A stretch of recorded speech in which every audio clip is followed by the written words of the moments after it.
Selam arkadaşlar, size dediğim gibi geçen videoda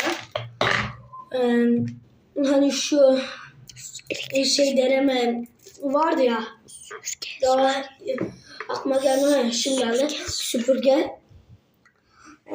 Şöyle altında pil yatağı da diyebiliriz, pil yuvası da diyebiliriz. Şöyle pervanemiz var, şöyle içinde. Bir de motorumuz, şöyle görmüş olduğunuz gibi, belki de görmüyorsunuzdur.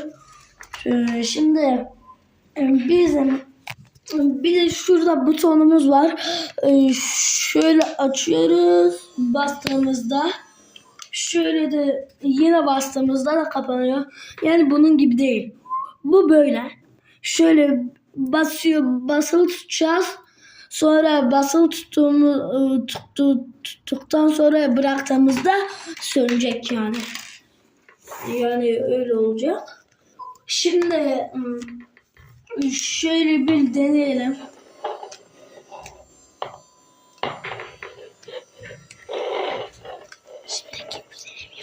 Şimdi de kuzenim yapacak.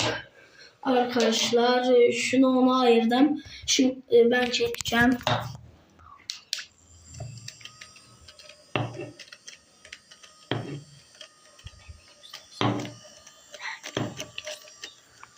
Kuzenim işte bu. Şöyle.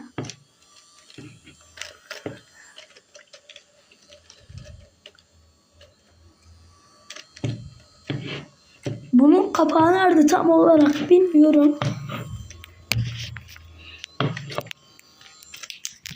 Tamamdır arkadaşlar. Burada videomuz sona erdi. Hadi diğer videoda görüşmek üzere. Hop, kapat.